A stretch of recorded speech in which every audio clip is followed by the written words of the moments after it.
Hello student, last time हमने solution में vapour pressure discuss किया था।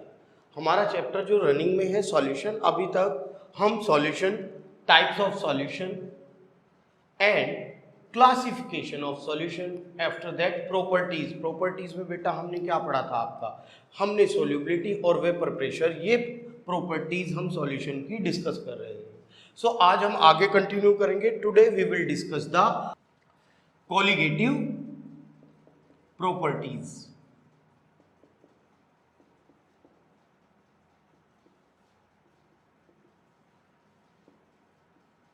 हिंदी में बेटा इन्हें अणुसंख्यक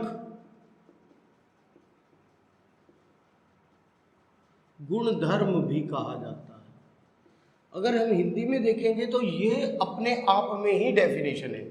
Those properties of solution which depends only on the amount, number of particles of solute does not depends upon the nature। किसी भी solution की वो प्रॉपर्टी जो बेटा किस पे डिपेंड करती है, किसी भी सॉल्यूशन में प्रेजेंट पार्टिकल्स, कितने अणु, कितने मॉलिक्यूल्स, कितने मोल्स प्रेजेंट है सॉल्यूट के, उस चीज पर डिपेंड करती है, नेचर पर डिपेंड नहीं करती। वो क्या कहलाती है, हमारी colligative properties. And in our syllabus there is 4 colligative properties, mainly 4 colligative properties होती है सॉल्यूशन की। Number 1, relative lowering of vapor pressure,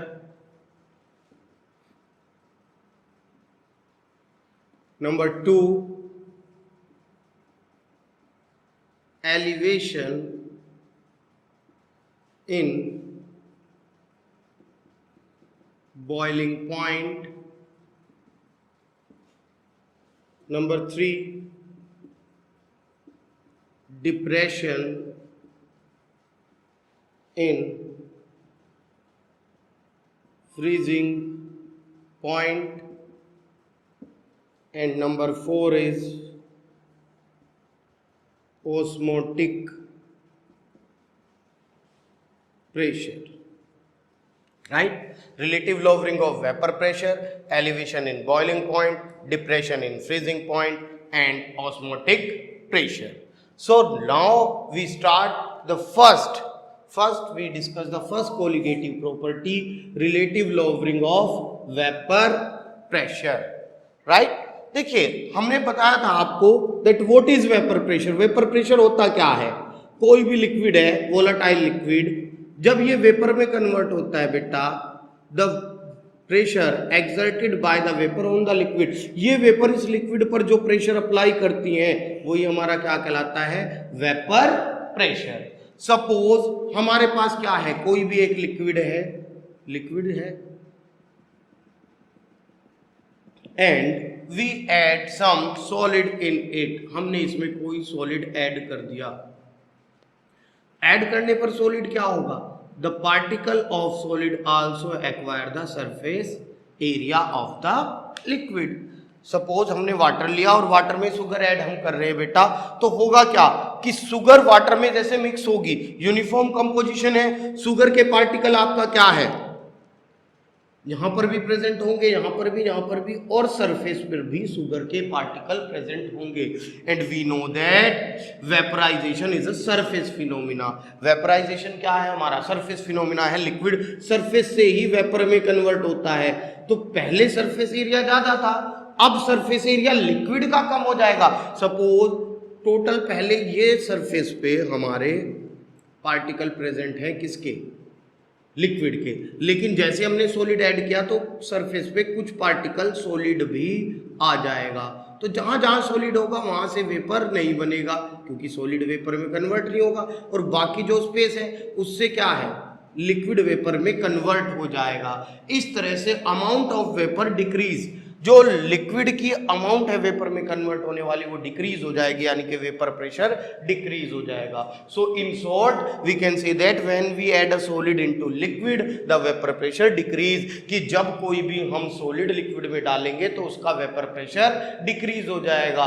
क्यों डिक्रीज होगा, because less amount of liquid convert into vapour, क्योंकि कम अमाउंट लिक्विड की किसमें convert होगी, vapour में, due to the occupation of surface area by the solid particle, क्योंकि solid particle surface का कुछ पार्ट ऑक्यूपाई कर लेंगे और इसी वजह से जो पहले प्रेशर था उससे प्रेशर कम आएगा. So when we add a solid into liquid, the vapor pressure of liquid decrease. This decrease in vapor pressure with respect to pure state vapor pressure, ये जो vapor pressure में decrease हो रहा है pure state vapor pressure के according, उसके respect में, ये हमारा क्या कहलाएगा, relative lowering of vapor pressure. अगर मैं mathematical expression drive करता हूं इसका, mathematically हमारे पास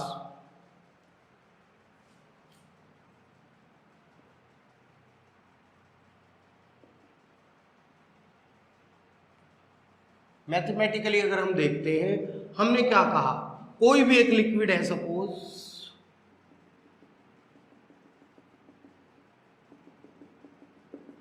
late it is pure liquid, pure liquid है हमारे पास, हमने कहा बेटा let vapour pressure of pure liquid P naught, vapour pressure pure liquid का पी नोड है. अब हमने क्या किया, इसमें सॉलिड ऐड कर दिया, कोई भी सॉलिड हमने ऐड कर दिया, सॉल्यूशन बन गया, solution. So let vapor pressure of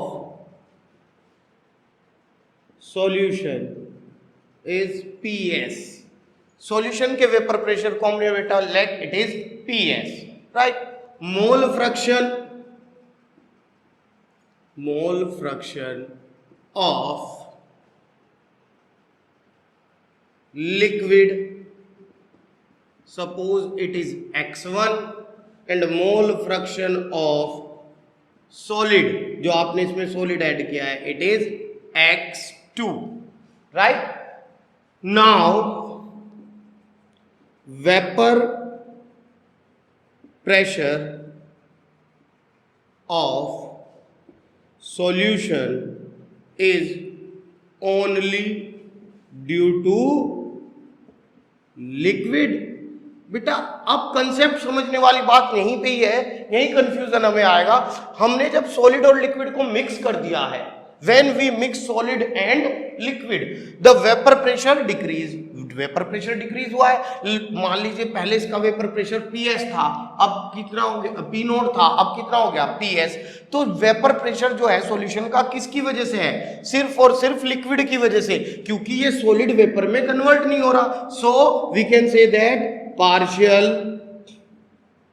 pressure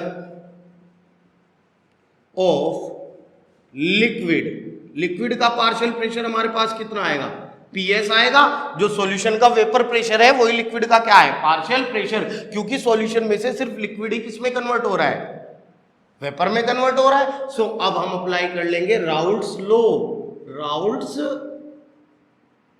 law by Raoult's law क्या कहता है, partial pressure of any liquid in the solution is equal to the product of mole fraction and vapour pressure in pure state, right. और PS by P naught is equals to x1, हम ऐसे लिख सकते हैं इसे, और subtracting both side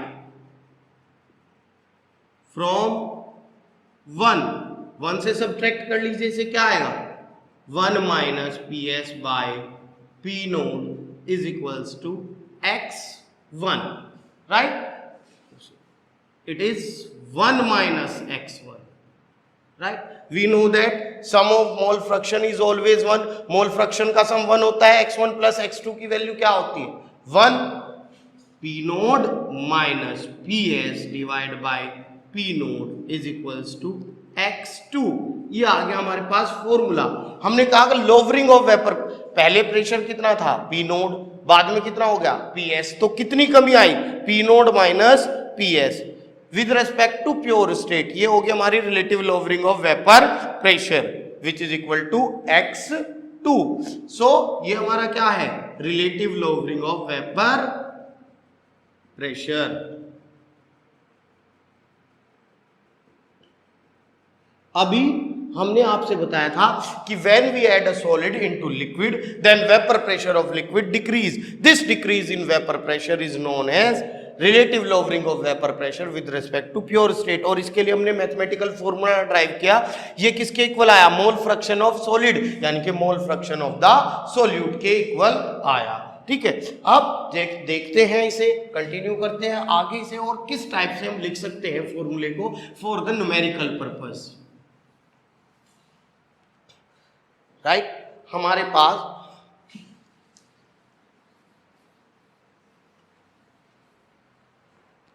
formula आया P naught minus PS divide by P naught is equals to X2 means relative lowering of vapour pressure is equal to the mole fraction of solute,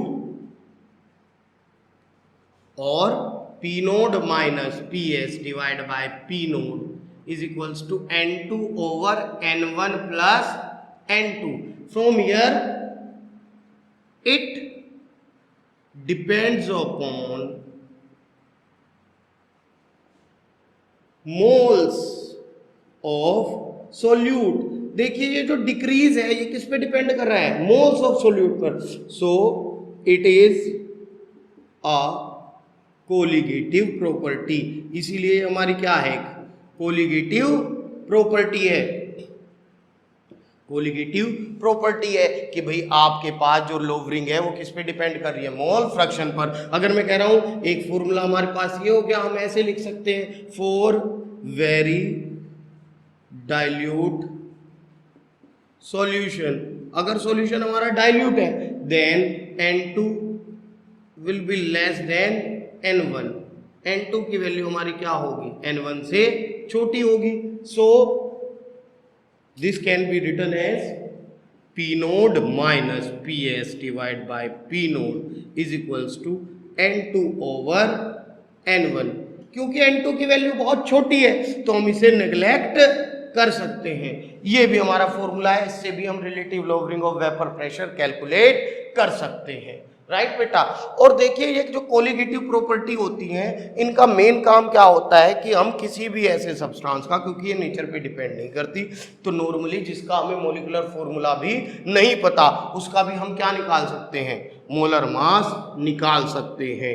ठीक है बेटा, तो ये हमारे पास कोलिगेटिव प्रॉपर्टी है जिससे हम क्या कैलकुलेट कर सकते हैं, मोलर मास भी कैलकुलेट कर सकते हैं किसी भी ऐसे सब्सटेंस का जिसकी हमें वैल्यू नहीं पता, जिसका फॉर्मूला हमें नहीं पता, उसका मोलर मास हम निकाल सकते हैं। सो हमने आपको अभी क्या बताया कि हम कोलिगेटिव प्रॉपर्टी पढ़ रहे हैं। Colligative properties are those properties of solution which does not depends upon the nature of solute, which depends only on the amount of solute, जो नेचर पर डिपेंड नहीं करती, जो सिर्फ इस बात पर डिपेंड करती है कि कितनी अमाउंट सोल्यूट की प्रेजेंट है सॉल्यूशन में। ठीक है, इसके अलावा हमने आपको बताया ये चार होती हैं। Number 1 relative lowering of vapour pressure यानी कि वाष्प दाब का अवनमन, वेपर प्रेशर में कमी आ जाना। दूसरा एलिवेशन इन बॉइलिंग पॉइंट का बढ़ जाना। Number 3 depression in freezing point में कमी आना। And number 4 osmotic pressure. ये चार कोलिगेटिव प्रॉपर्टी हमारे पास होती हैं बेटा, बहुत इंपॉर्टेंट है। चारों से बोर्ड एग्जाम में हमें जरूर एक न्यूमेरिकल मिलने वाला है, डेफिनेटली एक न्यूमेरिकल मिलेगा। सो ये हमारी कोलिगेटिव प्रॉपर्टी थी। मिलते हैं नेक्स्ट वीडियो में जिसमें हम आपसे बात करेंगे अपनी नेक्स्ट कोलिगेटिव प्रॉपर्टी की और बताएंगे कि ये कोलिगेटिव प्रॉपर्टी किस तरह से हमारे लिए यूजफुल होती है। ओके।